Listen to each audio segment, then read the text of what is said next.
Welcome students to my class of BA Part 2 English Literature.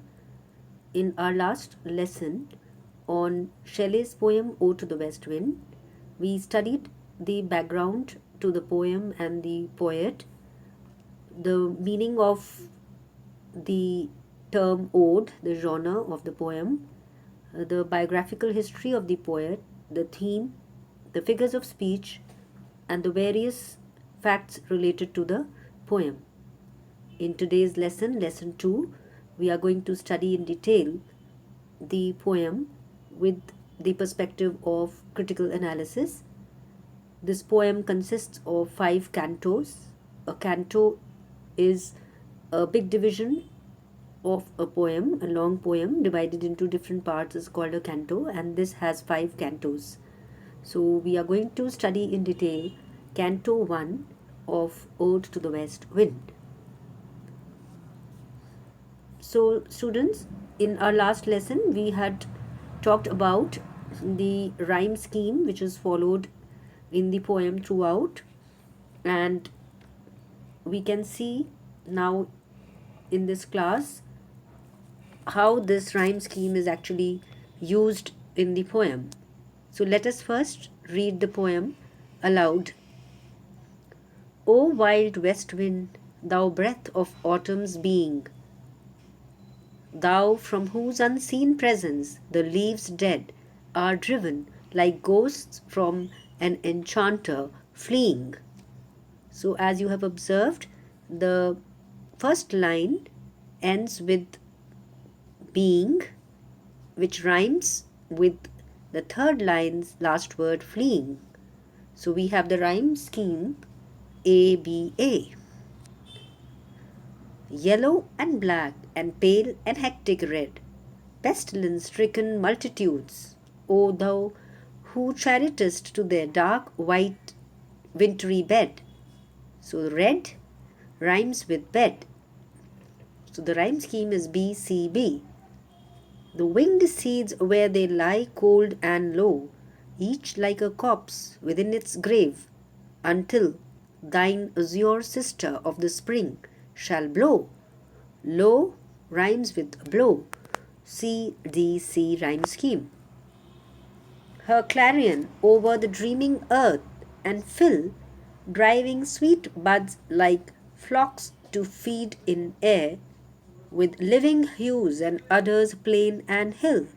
Fill rhymes with hill. DED rhyme scheme. And the canto 1 closes with the couplet, wild spirit which art moving everywhere, destroyer and preserver, here, oh here. So this here and everywhere, the last 2 lines rhyme as EE. So this is how the rhyme scheme functions in the poem throughout, as it has been shown in Canto 1. So let us focus now on each of the lines. So the poet Shelley addresses this wind by calling it as if we call somebody a person, and so we studied in the last lesson that term where we address a non-living thing as if it were a person is called personification. So the wind is addressed by the poet as wild. So the adjective wild is added to it, and it is also referred to as the breath of autumn's being. So autumn is a person, and the breath that comes out of it is that west wind. Thou, that means the west wind, from whose unseen presence, because we cannot see wind, we see wind only by the way it moves things around us. The leaves dead are driven like ghosts from an enchanter fleeing. So this is the comparison of the leaves with the ghost, which we described as a metaphor. So these are the lines from the opening stanza, and this is as we have studied, it's in the form of an ode, but the spirit in with which it is written is reflecting Shelley's philosophy. In this poem, Shelley imagines west wind as the preserver and destroyer. And as I've just mentioned, that it refers to the wind as a person, as the breath of autumn. What is the function of this wind in autumn? It removes the fallen leaves of all colors and shades, and it keeps the seeds in their dark places for their resurrection in the spring. So, here the mention of the wind as a force which carries away the dead leaves because they keep falling during the season of autumn. So these lines demonstrate Shelley's classic mastery over personification and the beauty of the similes used here, the dead leaves driven by the west wind like ghosts from an enchanter fleeing. So this imagery is very much evocative and the picture is very live, and it brings to our mind the power of the wind which blows and takes away the leaves with it. In the next lines, we find what is the function of this wind? What does it do? So you see that the poet says, yellow and black and pale and hectic red, pestilence stricken, multitudes of the leaves which are falling. O thou, that is the west wind, who chariotest to their dark wintry bed. So here, what is happening? In the first stanza, the poet is describing the movement of the west wind on the earth, and it is driving away. What is it doing? The dry leaves is compared to an enchanter, a magician, at whose presence the ghosts fly away in fright. And the description of the dry leaves is the most suitable that can be imagined, as you see in these lines. That is yellow and black and pale and hectic red. It shows Shelley's minute and very careful observation of the natural phenomena. So, in the next lines, where the poet says, the winged seeds, where they lie cold and low, each like a corpse within its grave, until thine azure sister of the spring shall blow. So here the simile of the winged seeds lying cold and low, this is a simile like a corpse. Corpse means a dead body within its grave. So this is very original, and it also shows Shelley's accurate knowledge of the inner working of nature's process of growth. So here we find that how what is the process that is taking place in nature when the autumn season comes.